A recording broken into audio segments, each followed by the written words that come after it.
요한복음 9장 보겠습니다. 요한복음 9장입니다. 우리 성경 160페이지.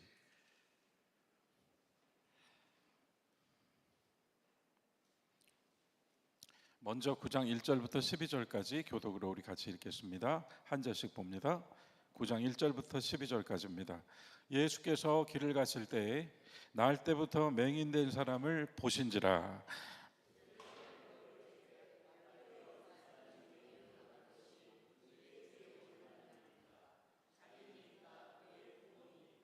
예수께서 대답하시되 이 사람이나 그 부모의 죄로 인한 것이 아니라 그에게서 하나님이 하시는 일을 나타내고자 하심이라.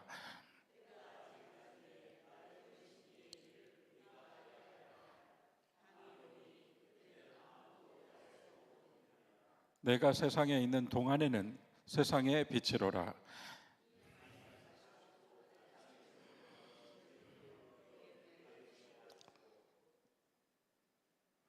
이르시되 실로암 못에 가서 씻으라 하시니 실로암은 번역하면 보냄을 받았다는 뜻이라.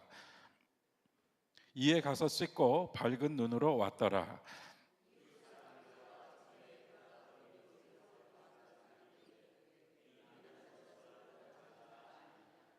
어떤 사람은 그 사람이라 하며 어떤 사람은 아니라 그와 비슷하다 하거늘 자기의 말은 내가 그라 하니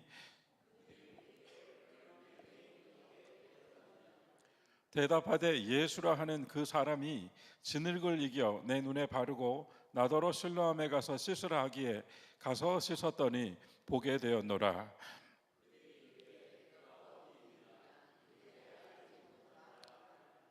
32절로 가겠습니다. 32절부터 41절까지 교독합니다. 창세 이후로 맹인으로 난 자의 눈을 뜨게 하였다 함을 듣지 못하였으니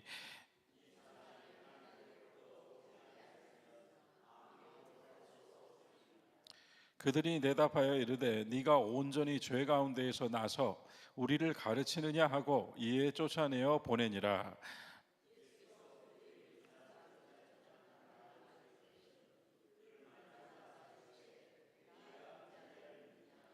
대답하여 이르되 주여 그가 누구시오니까 내가 믿고자 하나이다.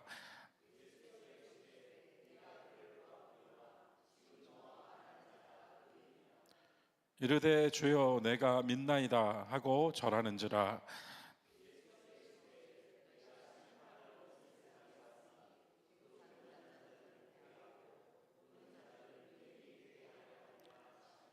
바리새인 중에 예수와 함께 있던 자들이 이 말씀을 듣고 이르되 우리도 맹인인가?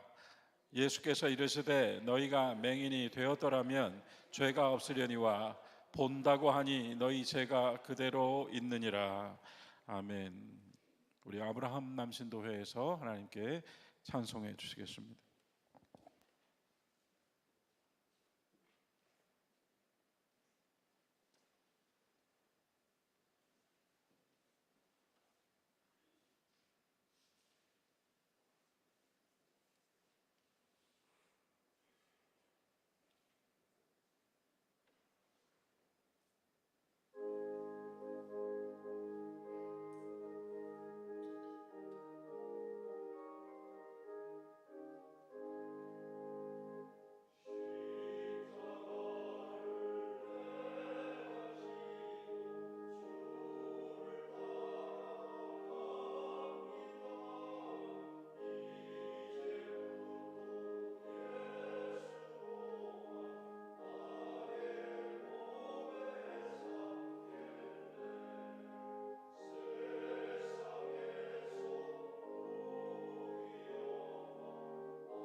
오늘은 교회에 빈 여러분이 아직 오시기 전에 예배당이 너무나도 아름답다, 따뜻하다, 그런 어떤 새삼스럽지만 또 한 번 감사의 마음이 이렇게 좋은 아름다운 서울 장안의 전국 팔도에 이런 아름다운 예배당이 있을까? 아무리 현대적 건축법으로 아주 세련된 건축가가 지은 멋진 현대식 교회당 예배당이 있다 할지라도 이 예배당이 우리에게 주는 어떤 신앙적 심상은 어디와도 비교할 수 없을 것 같습니다. 여러분과 제가 이렇게 큰 축복을 받고 함께 신앙생활하고 있다는 것이 또 한 번 감사하고 또 감사할 일이라고 하는 생각이 들었고요. 아울러서 또 이렇게 아름다운 찬양으로 하나님께 영광을 돌리는 주의 노종들의 헌신이 우리들에게는 마치 앞서가는 말처럼 박차를 가하고 있는 모습이 보여서 우리 모두가 뒤따라서 힘을 내어 가야겠다는 생각을 다시금 해보았습니다. 여러분, 우리는 요한복음 15번째 시간에 이르렀습니다. 요한복음 3장부터 11장까지 11장까지 9번의 사례가 있고 이 9번의 사례는 굉장히 의미심장하게 예수 그리스도가 누구인가를 우리에게 증거해주고 있는 사례들입니다. 각각의 이야기는 각각의 사람들의 경우와 맞물려서 그 사람에게 또는 그와 같은 사람들에게 예수님은 누구셨는가를 우리에게 이야기해주고 있다.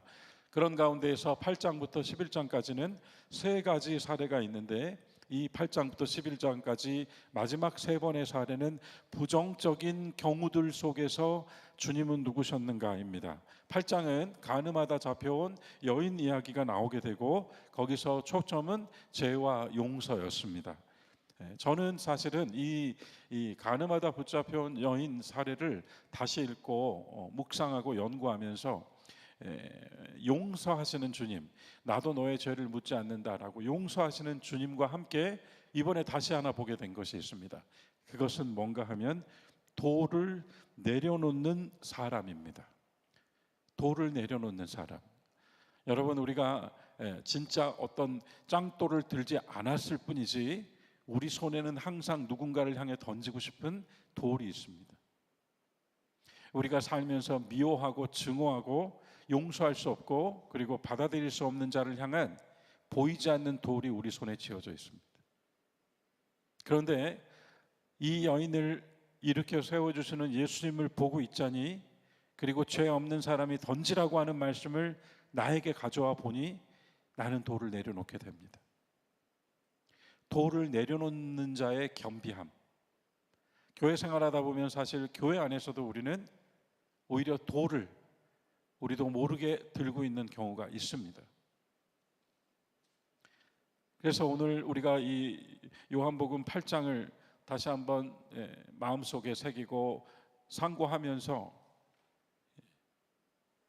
용서하시는 주님의 그 따뜻한 사랑에 감격하고 끝나는 것이 아니라 돌을 내려놓을 수 있어야 합니다. 그 겸비함이 이 말씀 속에 함께 나오고 있습니다. 9장에서는 오늘 읽으신 대로 너무나도 유명한 실로암, 태어날 때부터 보지 못하던 자의 눈뜸, 그리고 오늘 읽으신 마지막 부분에서는 예수님께서 이 땅에 오셨는데 이 심판은 최후의 심판이 아닙니다. 여기서 말씀하신 심판은 주님께서 명확하게 방향을 갖고 계셨다는 겁니다. 어떤 방향입니까? 보지 못하는 자는 보게 하고 본다고 하는 자는 오히려 보지 못하게 하겠다고 하시는 말씀이죠. 그래서 이 9장 오늘 이제 우리가 본문으로 다루게 될 실로암에서 이 눈뜸에 대한 굉장한 메시지가 또 이 속에 있다는 것을 전제하고 오늘 말씀 나눠볼게요. 누가복음 18장에 보면은 소경 바디메오가 나오죠. 마태복음 10장에서 마가복음이 총 16장인데 그 중에 마가복음 10장에 바디메오가 나오고 누가복음 18장에 바디메오가 나옵니다. 근데 마가복음 10장의 바디메오는 예수께서 마가복음 안에서 모든 치료와 복음의 사건의 마지막 치유 사건이 소경 바디메오의 눈뜸입니다. 이게 마지막 치유예요. 마가복음에서는. 누가복음 18장에서 소경 바디메오가 다윗의 자손이여 나를 불쌍히 여기소, 사람들이 조용히 좀 해라 조용히 좀 해라 꾸짖었다 그러죠. 그러자 더 목소리를 높여서 다윗의 자손이여 나를 불쌍히 여기소서. 그래서 예수님께서 가셔서 뭐라 그랬죠? 무엇을 원하는가? 그러자 그 바디메오가 뭐라 그랬죠? 보기를 원합니다. 그래서 바디메오는 즉시 봤습니다. 여러분, 누가복음 18장의 소경 바디메오는 보기를 원합니다 라고 하고 너의 믿음이 너를 구원하였다 라고 말씀하셨을 때 즉시 보았습니다. 그런데 요한복음 9장에서 실로암 목가에 있었던 이 날 때부터 소경된 사람은 여러 과정과 절차가 있습니다. 우리가 아는 대로 진흙을 이겨서 침을 바르시고 그 눈에 그 진흙을 바르셨다. 이러한 단계들이 눈뜸에 대한 바디메오는 즉시였다고요. 그런데 이 실로암은 뭔가를 더 보여주고 계시고, 그 뭔가를 더 보여주시는 것은 우리에게 이 눈뜸에 대한 영적인 메시지를 가르쳐 주기 원하시는 깊으신 뜻이 다만 치유가 아니라, 그러니까 바리새인들이 우리가 맹인이냐? 네 맹인이다. 그래서 보고 있다고 말하는 자, 보고 있다고 말하기 때문에 죄인이요 맹인이다라고 하시잖아요. 그러니까 이 눈뜸은 좀 다른 거예요. 다만 육체적인 어떤 눈먼 상태를 넘어서는 메시지를 가지고 있다. 그리고 이제 10장은 우리가 선한 목자, 포도나무 선한 목자죠. 10장이 선한 목자이고 11장에 한 명 더 등장하는데 이제 그 사람은 마침내 무덤 속에 들어가 썩어버린 죽은 나사로잖아요. 그래서 가늠하다 잡혀온 여인 죄, 그리고 여기 있는 실로암 눈멈, 그리고 마지막으로 죽은 나사로는 무덤이에요. 그래서 이 세 가지 사례가 나오고 거기서 예수님은 누구셨는가를 증거하고 있는 것이 이 9장부터 11장까지의 마지막 세 번입니다. 오늘 9장 말씀을 살펴보겠습니다. 자, 그러면서 8장과 9장 가늠하다 잡혀온 여인 이야기와 이 실로암 이 소경 이야기는 각각의 이야기이고, 제가 아까 사례가 죄와 눈몸이라고 했는데 공통점이 하나 있습니다. 8장과 9장에는 공통점이 하나 있습니다. 공통점을 찾아보려면 일단 먼저 8장 12절 말씀 자막으로 준비했습니다. 8장 12절 같이 읽읍시다. 예수께서 또 말씀하여 이르시되 나는 세상의 빛이니 나를 따르는 자는 어둠에 다니지 아니하고 생명의 빛을 얻으리라. 자, 여러분 여기 두 가지가 나왔어요. 세상의 빛, 생명의 빛. 기억하십시오. 세상의 빛, 생명의 빛입니다. 그래서 세상의 빛이라고 하는 건 말 그대로 저 햇빛을 우리가 상정하여 이해할 수 있을 것 같아요. 저 빛이 비추는 곳은 예외가 없습니다. 가려져 있지 않으면 저 빛은 다 비춥니다. 그러니까 세상의 빛이라고 하는 표현은 하나님의 공의와 사랑이죠. 악인도 비를 맞고 죄인도 비를 맞고 의인도 비를 맞듯이 저 햇빛은 사람을 가리지 않아요. 객관적인 빛입니다. 온 세상 모든 사람을 향하여 비추고 계신 사랑의 빛입니다. 그래서 세상의 빛이에요. 그런데 이 세상의 빛을 받은 사람에게는 그게 어떻게 된다고요? 생명의 빛이 된다고요. 그러니까 여러분과 저에게는 생명의 빛이 있다 이 말입니다. 우리는 생명의 빛을 가지고 산다. 그래서 세상의 빛이 객관적인 빛이라면 주님을 영접하고 그리스도를 따른 자, 나를 따르라 하셨으니까 따르는 자에게는 이 빛이 어떤 빛이 되는가 하면 생명의 빛이 되는 거예요. 우리들의 삶에 영적 생명을 더해 주시고, 우리들의 생각에 주님의 생각을 담아 주시고, 우리들의 행함에 주님의 손과 발의 행하심을 담아 주시는 생명의 빛이 된다고요. 세상의 빛이 생명의 빛이다. 오늘 본문으로 읽은 말씀인데요. 9장 5절. 오늘은 9장이잖아요. 9장 5절도 자막으로 준비했습니다. 같이 한번 읽어볼까요? 9장 5절 자막 있나요, 목사님? 요한복음 9장 5절. 자막이 없대요. 여러분, 오늘 본문인데 왜 자막이 없을까요? 자, 같이 9장 5절 함께 한 목소리로 요한복음 9장 5절 읽겠습니다. 내가 세상에 있는 동안에는 세상의 빛이로라. 요한복음 9장 5절은 내가 세상에 있는 동안에는 세상의 빛이로라 라고 하셨죠. 그래서 여기서도 역시 9장에서도 역시 빛이 나왔습니다. 어떤 빛? 세상의 빛. 그래서 8장에서도 세상의 빛, 9장에서도 세상의 빛이에요.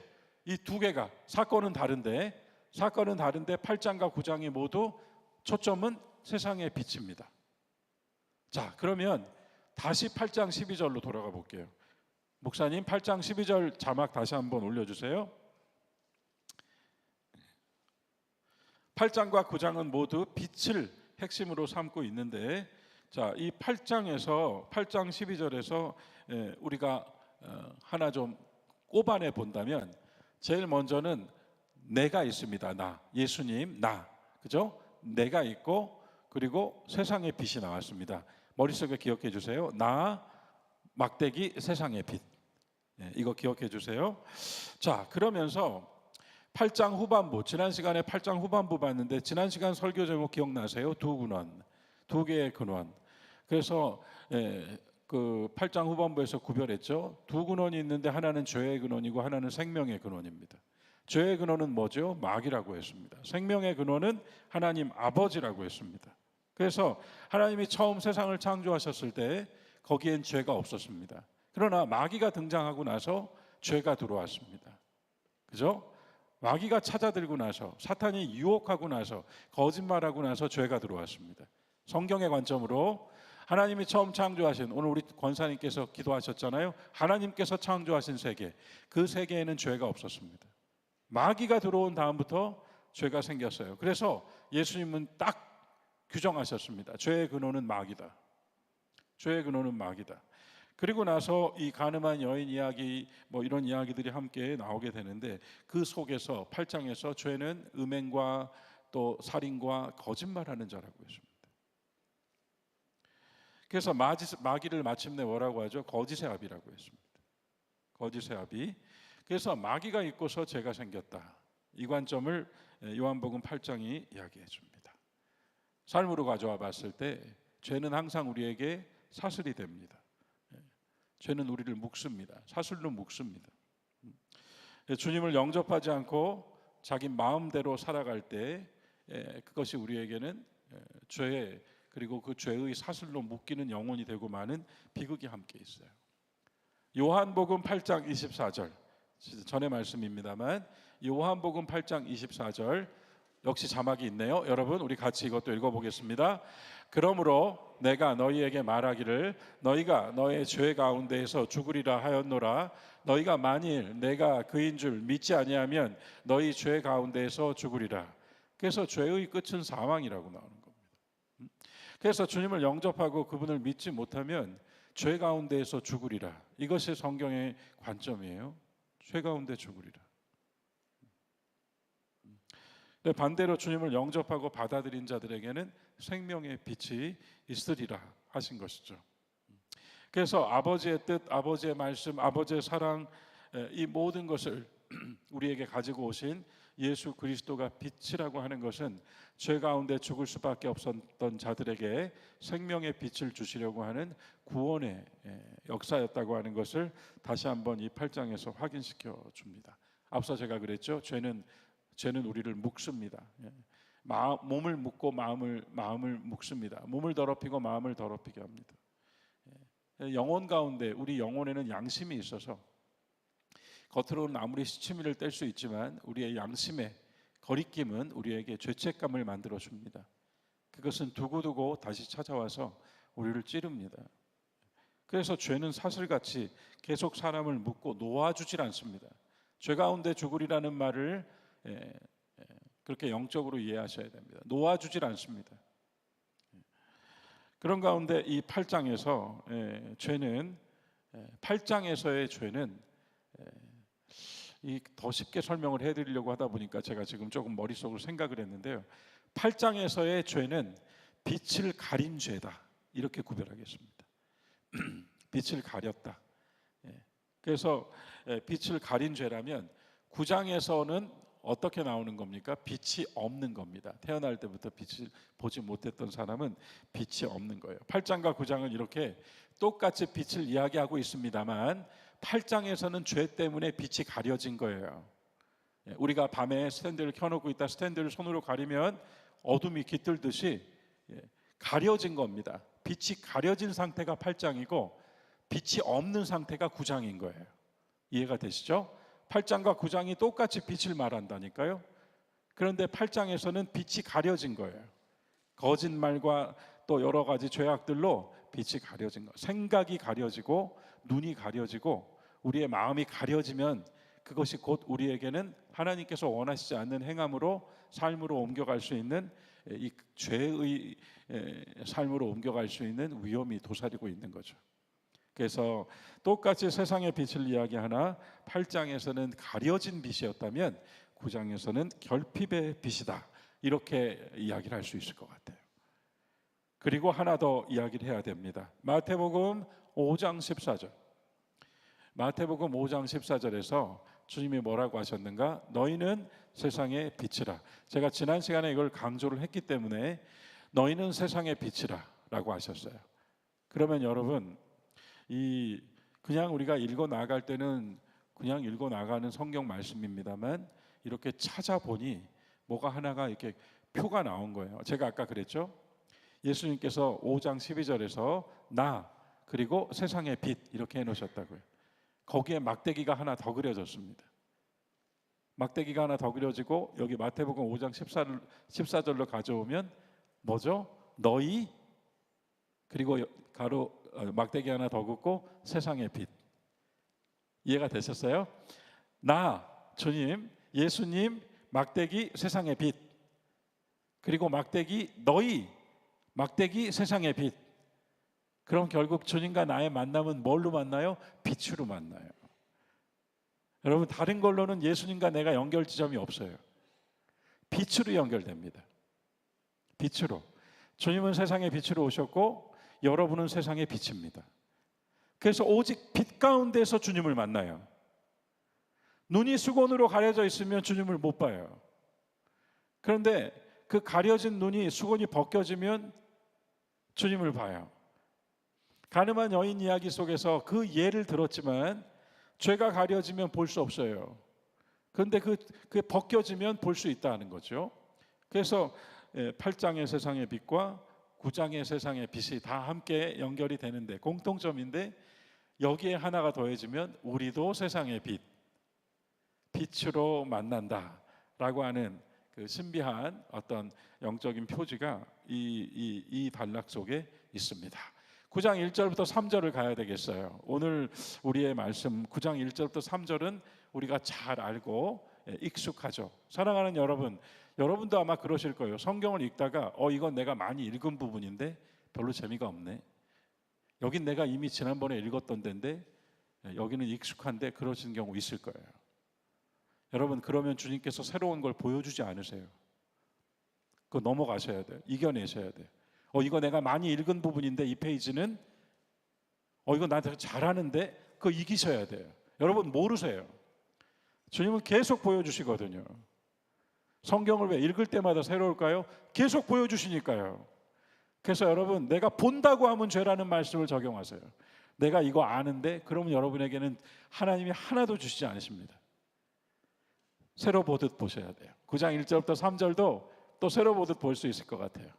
날 때부터 맹인된 사람, 불쌍한 사람, 제자들이 그 사람을 보더니 저 사람 태어날 때부터 눈먼 거 부모 죄입니까? 저 사람 죄입니까? 여러분 너무 잘 아시는 말씀이잖아요. 이 말씀에서 가장 아름다운 구절은 3절이죠. 같이 읽을까요? 9장 3절 함께 읽읍시다. 예수께서 대답하시되 이 사람이나 그 부모의 죄로 인한 것이 아니라 그에게서 하나님이 하시는 일을 나타내고자 하심이라. 그래서 이 3절 말씀이 정말 아름다운 구절 중에 하나입니다. 예수님 말씀하신 것 중에 아름다운 구절인데 그냥 저 사람의 저런 비극과 불행이 누구 때문이냐라고 묻는 제자들의 아주 그 인간적인 어떤 그런 시선을 이제 예수님께서 이렇게 바꿔 놓으시는 거지 않습니까? 교회 안에서 너무나 얄미운 어떤 사람이 있어서 그 사람 때문에 시험 들어가지고 찾아와서 난 정말 저 사람 때문에 이제 더 이상 교회를 다닐 수가 없다. 도저히 봐줄 수가 없다. 저 사람을 안 보기 위해서라도 내가 당분간, 자, 이런 경우 있잖아요. 여기에 한 원로 목사님이 이렇게 대답하셨답니다. 주님의 정원에는 야생화도 있고 난도 있고 선인장도 있습니다. 주님의 화원에는 모든 꽃이 있습니다. 주님의 화원에 있는 것 중에 생명 아닌 것이 없습니다. 선인장이 할 수 있는 건 찌르는 것밖에 없습니다. 손만 대도 손에 찔림이 있습니다. 그러나 그 선인장은 뜨거운 사막에서 어떤 생명도 살 수 없는 곳에서 거기서 자기가 살아있다는 것을 창조하신 하나님을 향해 보여주고 있습니다. 주님의 화원에는 돌을 던질 만한 것이 없습니다. 그래서 이 이야기를 저도 듣고 아, 그래, 다시 한번 생각해 봐야겠다. 우리가 주님의 정원에 있다고 말하면서도 사실 우리가 얼마나 많이 돌을 집어들었냐 이 말입니다. 선인장도 생명이라니까요. 손만 대도 찔려도 생명이에요. 그래서 여기가 주님의 정원이라고 생각한다면 묘할 수가 없는 거예요. 어렵습니다. 기도해야죠. 주님, 저 선인장도 나는 내가 되게 예쁜 꽃이라고 생각하는데요, 저 선인장도 나와 함께 이 정원에 있음을 내가 인정하고 함께 공존하고 함께 생명으로 하나님의 창조 앞에서, 기뻐하심 앞에서 행복하게 살아갈 수 있도록 도와주십시오.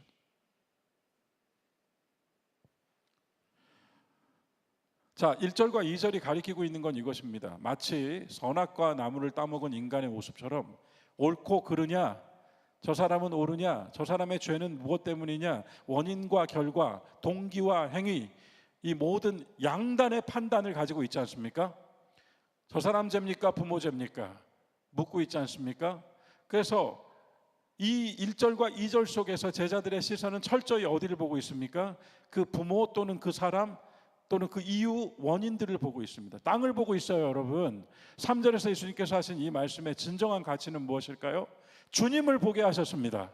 하나님이 하시는 일을 나타내고자 함이라. 주님을 보게 하셨어요. 주님의 정원이라고 제가 말씀드렸죠. 저 꽃은 나와 함께 있고 싶지 않다니까요. 그러나 여기가 주님의 정원이라고 보게 되었다면 다시 볼 수 있다는 겁니다. 그래서 이 9장 3절의 진정한 가치는 이 세상의 모든 판단과 결정과 또한 모든 그 인간의 어떤 사유와 행동의 방식이 땅에 천착하고 있는데 이 시선을 하나님께로 돌려놓은 말씀입니다. 하나님께서 하시는 일을 나타내고자 하셨다. 그래서 9장 3절이 명구절인 겁니다. 결국은 이 1절과 2절에 우리는 매여 살거든요. 1절과 2절에. 그리고 이 1절과 2절과 같은 시시비비가 우리의 삶 속에 끊임없습니다. 우리가 거기서 울고 웃고 거기서 압박당하고 괴로움당합니다. 그런데 그 속에서 다시 우리의 마음과 생각과 시선을 주님께로 돌려놓으시는 9장 3절의 말씀이 우리에게는 복음이죠. 하나님이 하시는 일. 자, 이제 4절을 읽겠습니다. 4절, 9장 4절 함께 읽읍시다. 본문, 때가 아직 낮음에 나를 보내신 이의 일을 우리가 하여야 하리라. 밤이 오리니 그때는 아무 일도 할 수 없느니라. 때가 아직 낮음에 나를 보내신 이의 일을 우리가 하여야 하리라. 여러분, 여기에 대해서는 제가 긴 말을 하지 않겠습니다. 주님을 보내신 이는 하나님이시죠. 아버지시죠. 생명의 근원이시죠. 죄의 근원이 아니라 생명의 근원이시죠. 그래서 아버지 하나님께서 하시는 일을 우리도 하여야 하리라 했습니다. 왜? 우리도 세상의 빛이니까요. 그러면 우리는 여기서 우리들 각자가 내가 그리스도인으로서 주님의 정원에 함께 생활하고 있는 꽃들로서 우리가 어떻게 이 시대와 역사 안에서 교회로 또 공동체로 가족으로 우리가 어떻게 살아야 될까? 아버지께서 하시는 일을 하여야 하리라. 여기에 있다는 것입니다. 태어나면서 소경이었던 이 사람은 앞서 빛이 가려진 자가 아니라 빛이 없던 사람. 경우가 두 가지라는 거예요. 빛이 가려진 경우와 빛이 없는 경우. 그런데 이제 주님께서 그 다음 치유의 과정을 제가 아까 강조했잖아요. 소경 바디메오는 즉시. 그런데 이 요한복음 8장에서는 과정이 있었다. 과정 한번 볼까요? 9장 5절. 이건 아까 읽었던 내가 세상에 인도해서 9장 6절 보겠습니다. 이 말씀을 하시고 땅에 침을 뱉어 진흙을 일겨 그의 눈에 바르시고. 여러분, 이 대목을 읽으실 때 무슨 생각이 드셨어요? 왜 침을 뱉고? 사실은 이 대목에서 어떤 성경 연구자는 이런 말까지 써요. 전 진실한 말이라고 생각해요. 나는 이 대목을 읽을 때마다 어려웠다. 그래서 수많은 책들을 살펴보았고 주석서를 보았다. 왜냐하면 주님께서 침을 뱉어서 진흙을 이기셨다라고 하는 얘기가 나는 이해가 되지 않았다. 그냥 물로, 그죠? 물로 진흙을 이겨도 되는데 왜 하필 침을 뱉었을까? 전 굉장히 순수한 시선이라고 생각합니다. 비위생적이지 않은가? 이렇게 썼어요. 그렇게 고민했다는 거예요. 우리는 그냥 대충 들어 할 수 있지만 신학자는 또 성서를 연구하는 사람은 왜 하필 침을 거기까지 고민했다 이겁니다. 거기까지 고민했다고요. 그러나 결국은 성경이 대답을 해줬어요. 자신의 고민에 대하여 성경이 대답해 줬습니다. 로마서 9장 21절을 보면 토기장이가 진흙을 이겨서 귀한 그릇을 만들든지 천한 그릇을 만들든지, 여러분 그 구절 아시죠? 토기장이가 진흙을 이겨. 그래서 이 진흙이라고 하는 것은 결국 성경에서 어떤 메타포를 가지고 있는 걸까요? 그것은 바로 인간을 이야기하고 있습니다. 그죠? 당연하죠. 아담이 진흙으로 창조되었다고 했던 것처럼 진흙이라고 하는 것은 인간, 인성, 인격, 인생, 거기에 침이라고 하는 것이 가지고 있는 의미, 침. 결국 침은 그 입 안에 있는 것입니다. 그 입 안에. 자, 마태복음 4장 4절 그 유명한 말씀. 사람이 떡으로만 살 것이 아니요 하나님의 입에서 나오는 말씀으로 살 것이라. 자, 이 비위생적이지 않은가라고 순수하게 질문한 이 성서 주석가는 성경으로 대답을 찾았다고 했습니다. 바로 그리스도의 인격과 그리스도의 입에서 나온 말씀이 함께 이겨졌을 때, 그분의 인격과 그분의 말씀이, 여러분 이제 적용하실 수 있겠어요? 우리가 예수님의 그 인격, 그 사랑, 그리고 예수님의 말씀, 이걸로 신앙인 되었잖아요. 그래서 그 인격과 그 말씀이 함께 짓이겨져서 그 다음 어떻게 됐죠? 다시 본문으로 와볼게요. 9장 6절. 그의 눈에 어떻게 했습니까? 발랐다. 영어로는 어노인팅. 영어로는 어노인팅입니다. 어노인팅이 아마 여기 영어 공부 많이 하시는 분들은 어노인팅 굉장히 이 신앙생활, 이 신학에서는 중요하게 쓰는 단어입니다. 기름 부으심. 그래서 이 단락이, 이 구절이 그냥 있는 그대로 예수님의 치료의 행위로만 이해할 수 있지만, 여러분 그러려면 그냥 즉시 눈을 뜨고 볼 수 있다니까요. 그런데 이 과정을 굳이 보여주셨어요. 이 과정이 우리에게 뭔가를 시사하고 있다는 겁니다. 원래는 빛이 없던 우리에게, 빛이 없던, 생명의 빛을 가지고 있지 못했던 우리에게 어떻게 빛이 되어 주셨는가를 일러주시는 일련의 과정이 있습니다. 우리는 주님을 인격으로 만났고, 우리 주님을 알았고, 그리고 우린 주의 말씀을 들었고, 그리고 그것이 함께 이겨져서 우리의 눈에 어노인팅, 발라졌고, 그 다음 실로암이라고 하는 이 연못의 이름의 뜻이 뭐라고 써 있습니까? 보냄을 받았다, 파송받았고. 여러분 이거 순서를 기억하셔야 됩니다. 주님께서 먼저 보셨고, 그분의 인격과 그분의 말씀으로 발라주셨고, 우리 인생에 발라주셔서 가서 씻으라고 보내셨고, 그 보냄에 순종하였고, 그죠? 안 가면 되는 거잖아요. 안 가면 당신 왜 내 눈에 진흙을 발라요? 그리고 내가 앞도 못 보는데 어떻게 실로암 연못까지 가란 말이야 이 사람아. 그럴 수 있잖아요. 그런데 갔잖아요. 앞을 못 보는 사람이 갔잖아요. 눈에 진흙을 바르고요. 보냄을 받았는데 앞을 못 봐요. 여러분 지금도 답이 없어요. 아직도 해결책이 안 나왔어요. 그러나 갔잖아요. 가서 씻었더니 마침내 보게 되었다. 밝은 눈으로 왔다. 이게 하나의 그 흐름을 우리에게 일러주고 있습니다. 그래서 바르시고 어노인팅에 대해서는 주님께서 자신의 그 사명 선언을 하시는 누가복음 4장 18절 말씀을 참조해도 좋을 것 같아요. 누가복음 4장 18절 혹시 자막이 있나요? 예, 여러분 여기서 한번 이거 잘 또 재밌게 읽을 수 있을 것 같아요. 주의 성령이 나에게 임하였으니 이는 가난한 자에게 복음을 전하게 하시려고 내게 기름을 어노인팅 나를 보내사 파송 포로된 자에게 자유를 가늠한 여인 눈먼 자에게 다시 보게 함을 실로암 눌린 자를 자유롭게 무덤 이렇게 되는 겁니다. 여러분 저는 누가복음 4장 18절 주님의 사명 선언을 보면서 이 이사야의 말씀을 가지고 오셨거든요. 예수님이 새로운 말씀을 하시지 않았어요. 구약의 이사야를 통하여 주신 하나님의 말씀을 나의 삶으로 가져오셨고 그것을 나의 행함으로 옮겨가신 분이죠. 그래서 이 사명선언 4장 18절에서 저는 요한복음 8장 9장 11장이 모두 보이더라고요.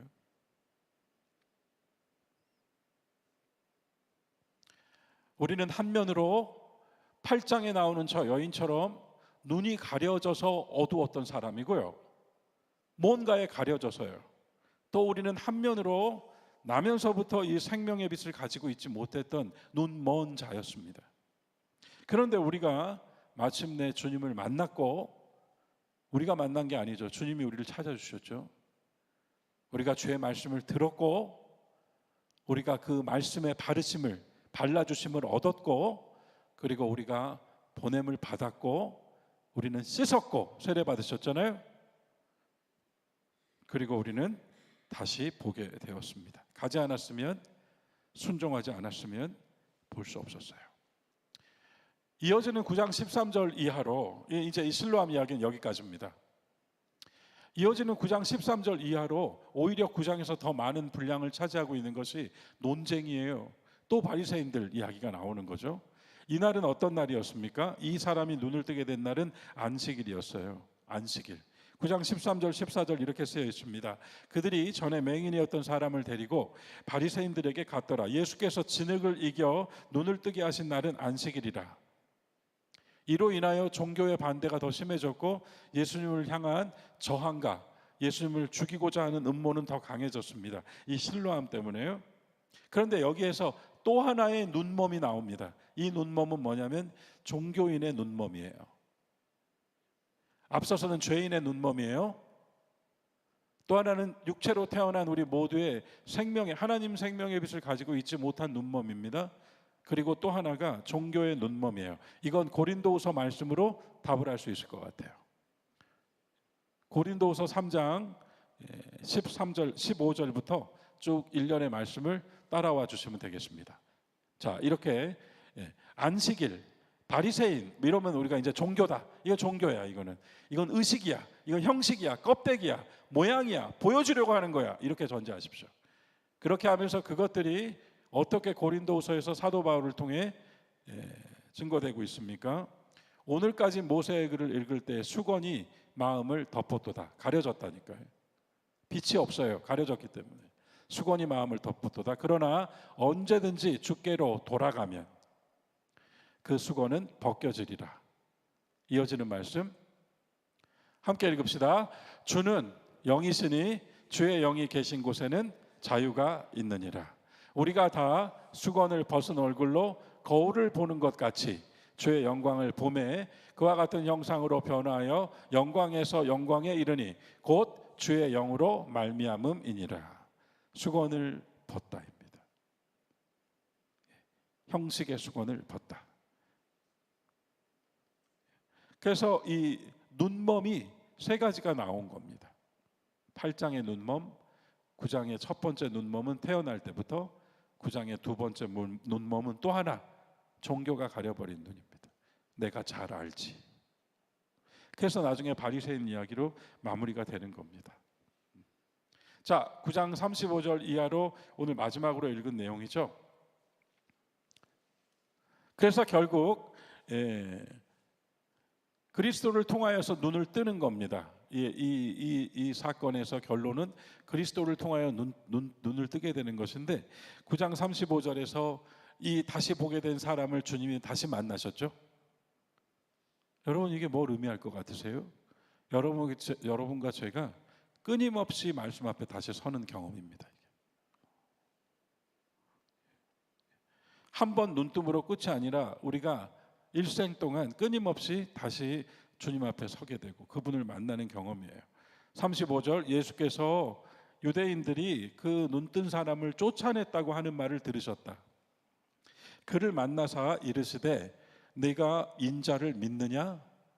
자, 요한복음의 포인트는 뭘 가르쳐 주는 것이 아니라 그가 누구이신가를 이야기하는 거라고 했어요.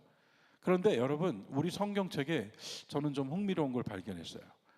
여러분 가지고 계신 성경책을 보시면 네가 인자를 믿느냐에 번호 달려 있죠. 각주 번호 달려 있습니다. 그리고 그 밑에 각주에 뭐라고 써 있죠? 네가 인자를 믿느냐에 각주 달려 있어요. 밑에 각주에 뭐라고 써 있습니까? 각주 없는 성경인가요? 하나님의 아들을입니다. 아주 묘해요. 자, 사람의 아들이라고 주님 말씀하셨잖아요. 그런데 주님을 만난 사람들은 뭐라고 했죠? 하나님의 아들이라고 그러잖아요. 그죠? 주님은 나를 사람의 아들이라고, 나는 사람의 아들, 인자라고 하셨단 말이에요. 그런데 주님을 만난 사람들은 뭐라 그래요? 하나님의 아들이시다라고 한다고요. 그런데 지금 이 본문에서 우리 성경 개역 개정판은 인자를 믿느냐? 이렇게 물으셨어요. 그런데 밑에 각주를 보니까 하나님의 아들을 믿느냐도 됨이에요. 흥미롭죠? 흥미로운 표현입니다. 하나님의 아들을 믿느냐? 인자를 믿느냐? 대답하되 그 다음 구절, 주님 누구십니까? 그가 믿고 싶습니다. 그랬더니 예수님께서 대답 37절, 너는 그를 보았다. 눈 떴잖아요. 지금 너와 말하고 있는 그 사람이 그다. 자기 자신을 가르쳐 주셨죠. 그리고 38절, 내가 믿나이다 하고 예배 드렸습니다. 내가 믿나이다 하고 예배 드렸습니다. 우리의 예배는 여기서 나오는 겁니다. 단 하나를 물으셨어요. 이 눈뜬 사람한테 딱 하나 물으신 겁니다. 질문하신 거, 네가 하나님의 아들을 믿느냐? 인자를 믿느냐? 이거 하나 물으셨어요. 그리고 나는 믿습니다 라고 대답했습니다. 그리고 그는 절하였다. 그래서 역시 요한복음 9장에서도 결론은 예수께서 무엇을 하라고 하셨는가가 아니라 예수님은 누구이신가에 대해서 우리에게 일러주었습니다. 제가 항상 말씀드리듯이 신약 성경에서 최고의 신앙 고백은 베드로의 고백입니다. 마태복음 16장에 있는 베드로의 고백이에요. 베드로가 어떻게 고백했습니까? 주는 그리스도시요. 그리스도는 뭐예요? 하나님께서 기름 부어 보낸 자입니다. 베드로가 어떻게 고백한 겁니까? 나사렛 예수여, 당신은 하나님이 보내신 분입니다. 그리고 그 다음에 또 한번 주는 그리스도시여, 그 뒤에 뭐라고 고백했습니까? 살아계신 하나님의 아들이십니다 라고 고백했습니다. 이거 하나라는 겁니다. 그게 베드로의 이 한 줄의 고백, 주는 하나님이 보내신 분입니다. 여러분, 우리 주 예수 그리스도께서 나의 인생에 하나님이 보내신 분이라고 믿으세요? 믿으십니까? 너무 당연해서 대답 안 하시는 건가요? 대답하셨어요, 다들. 저도 믿어요. 하나님이 보내신 분, 하나님이 보내신 분, 그리고 살아계신 분, 그리고 또 하나 하나님의 아들입니다. 그분은 자신을 인자라고 하셨지만 우리는 그분을 하나님의 아들이라고 고백합니다. 그래서 요한복음 9장에서 우리는 빛, 8장에서는 죄로 가려진 자에게 빛, 9장에서는 생명의 빛이 없던 자에게 빛, 그리고 9장의 후반부에서는 안식일이 가려버린 자에게 빛. 그래서 빛으로 오신 주님, 그리고 거기에서 하나 더, 우리는 세상의 빛, 빛 가운데에서 주님을 만납니다. 여러분과 저의 삶에 아침마다 걸어가실 때마다 이 말씀을 또 생각하시면서 여러분 우리에게 너무나 필요하거든요. 왜냐하면 우리가요 앞으로도 계속 뭔가가 우리 눈을 가릴 거거든요. 그래서 주님, 또 수건이 나를 가리지 않도록, 또 내가 어둠 속에 처하지 않도록, 그리고 저에게는 빛이 필요합니다. 빛이신 주님이 필요합니다. 그래야만 내가 이길 수 있고 극복할 수 있고 싸울 수 있고 승리할 수 있습니다. 생명의 빛 되신 주님, 오늘도 나의 생명의 빛으로 나와 함께 해 주십시오 하는 믿음의 고백이 바로 겸손한 신자의 고백일 것이라 생각합니다. 우리는 한면으로 용서받은 자이고 또 한면으로는 돌을 내려놓은 자이다. 우리는 내가 아름다운 장미라고 생각하지만 누군가에게는 선인장이다. 주님의 정원에는 아름다운 장미도 선인장도 함께 있다.